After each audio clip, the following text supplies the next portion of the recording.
Assalamualaikum warahmatullahi wabarakatuh. Waalaikumsalam warahmatullahi wabarakatuh. Alhamdulillahirabbil alamin. Wa bihi nasta'inu ala umuri dunya waddin. Wassalatu wassalamu ala asyrofil anbiya'i wal mursalin sayyidina wa maulana Muhammadin wa ala alihi washabihi ajma'in, amma ba'd. Alhamdulillah, saudara-saudaraku kaum muslimin muslimat yang dirahmati Allah, sahabat channel Santri Polos dimanapun Anda berada, semoga kita semuanya selalu dilindungi Allah Subhanahu wa Ta'ala, selalu diberikan rezeki yang barokah, umur yang barokah, anak-anak yang soleh solehah, selamat Amin. dunia dan akhirat, amin ya rabbal alamin. Amin. Saudara-saudaraku yang belum subscribe, silahkan subscribe, like, komen, dan share-nya. Oke, kali ini kita akan mendengarkan pengajian Gus Baha. Seperti biasanya, langsung saja kita dengarkan secara lebih detail. Dengar kata-katanya Gus Baha, dunia ini likuidasi, orang bisa gempa, bisa lahar turun kapan saja. Kalau orang yang belajar geologi tiap hari memikirkan itu, orang takutnya mati karena itu. Kalau orang tahu kalau mati aja ngelindur bisa tidur ngelindur bisa mati, orang lama-lama nggak mau tidur. Kalau kita dikasih berita negatif terus, lama-lama orang jadi negatif terus, nggak ada yang lagi mau balik lagi untuk hidup normal gitu. Nanti kalau Anda ahli biologi itu takutnya bumi ini likuifaksi karena sumber daya alamnya sudah begitu dikeruk, dimanfaatkan. Nanti yang ahli teroris atau yang ahli ekstremis itu takutnya itu ada teroris. Yang ahli sosiologi takutnya Indonesia itu chaos. Kalau chaos ya saling bunuh, saling. Jadi semuanya ini, ketakutan ini semuanya mengarah terhadap kematian. Kecelakaan lalu lintas ya menjadikan orang mati. Likuifaksi kayak kemarin di Sulawesi ya, iya. Gunung meletus, gempa, tsunami. Nah, ketakutan yang menjadikan kematian ya banyak. Kalau baru tsunami aja ya orang takutnya ke tsunami. Nanti kalau ada kematian gempa ya takutnya gempa. Kalau temanya COVID ya takutnya COVID. Jadi kalau kamu ingat mati itu jangan terus loyo, terus nunggu takdir mati itu enggak, malah disuruh semangat. Nah, tenaga medis semangat mengobati pasien. Yang pasien juga semangat mensupport dirinya supaya punya keberanian hidup. Orang Jawa nunggoni anak, nunggoni putu. Kalau saya sebagai kiai ya nunggoni santri, nunggoni umat. Jadi ingat mati itu justru dengan cara mencintai hidup. Karena hidup ini adalah bekal kita untuk sanggup ketemu Allah Subhanahu wa Ta'ala. Kalau tidak bisa berbuat baik sama orang lain, yang penting tidak mengganggu orang lain. Itu juga fa'indah sodaqotun minka ala nafsik. Itu ya bagian dari sedekah kamu. Taruh saja misalnya kalau secara ilmu medis, misalnya kita ini kok dinyatakan positif COVID, secara ilmu medis nggak boleh ketemu orang lain, terus kamu diisolasi. Kamu niatin ketika diisolasi itu tidak menularkan bahaya kepada orang lain. Itu juga ibadah. Saya akan cerita versi kiai ya. Kalau versi medis Anda lebih tahu. Kalau versi kiai itu kematian itu dianggap hal yang sebetulnya ada versi kiai ya. Semua orang tahu lah pasti mati itu. Cuma inginnya mati itu kan macam-macam. Inginnya ya setelah kaya, setelah mapan, terus menangi anaknya mapan, cucunya mapan. Terus itu pun sebetulnya ada siap mati juga, tapi ya tetap mati. Saya akan cerita yang lucu-lucu ya supaya nggak tegang ya menghadapi kematian. Dulu itu kroni itu ya sudah ada. Jadi Nabi itu ya punya kroni, hanya pejabat. Nabi itu punya kroni. Nabi Sulaiman itu bisa terbang. Ya mulai dulu manfaatkan angin. Jadi angin itu mulai dulu memang luar biasa. Dimanfaatkan orang sekarang mulai tenaga angin, pakai rem angin. Mulai dulu angin itu luar biasa. Nah itu teman dekatnya Nabi Sulaiman tuh ya agak sopan tuh bilang gini. Itu Pak Nabi itu kalau nanti ada malaikat Israel, saya pinjam anginnya, supaya tidak bisa ngejar saya.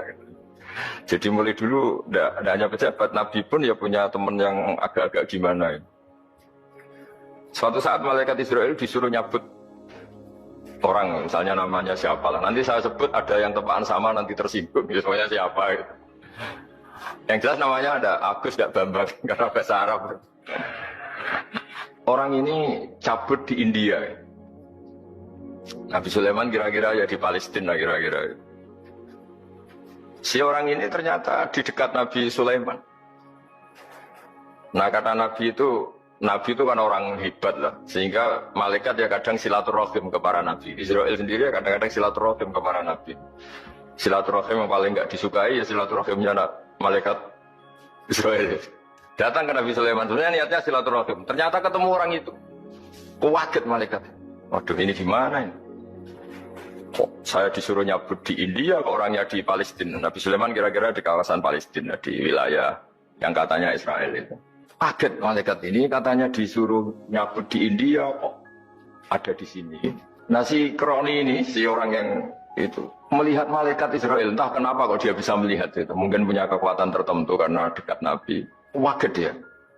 Malaikat melihat dia karena janggal ya, disuruh nyabut di India, kok orangnya di Palestina. Si orang ini melihat malaikat juga takut. Malaikat itu punya hawa yang luar biasa.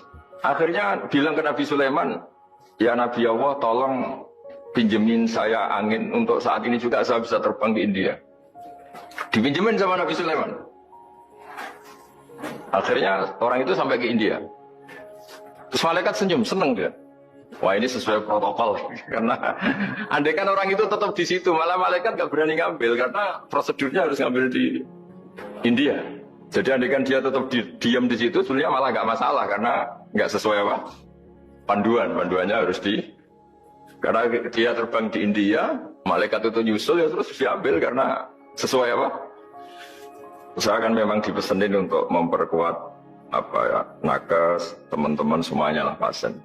Tapi saya cerita dimulai dari yang seperti ini saya sengaja. Karena memang ya hidup itu seperti inilah. Pasti kita semua akan mengalami kematian. Cuma inginnya kita ya hidup itu ya sehat. Ya, terus kalau mati itu ya tidak punya utang. Karena berat nanti utang. Saya tidak tahu fikihnya itu.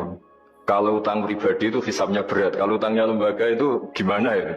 Dihitung salahnya direkturnya, dihitung salah karyawan yang minta naik apa?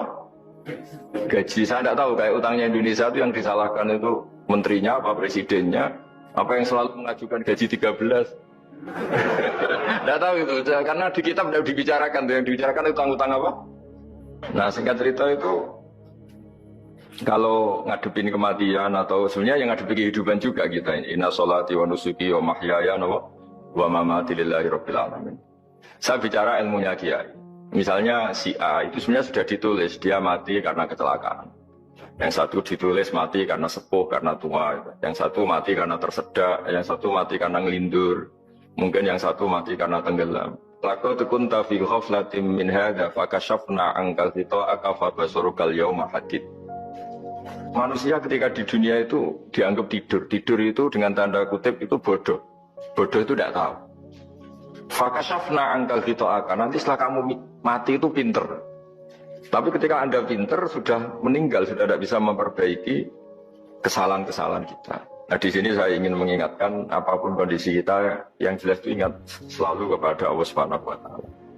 Caranya ingat gimana? Kata Nabi, kamu bayangkan musibah yang di ekstrim, kamu akan tahu yang kamu alami itu ahwanu wa aisar. Yang kamu alami itu ringan sekali. Ringan seringan-ringannya. Saya beri contoh ya, kalau Anda belajar misalnya orang ahli meteor, ahli apalah, ahli perbintangan. Ketakutannya pasti benda langit ini jatuh kemudian menimpa bumi.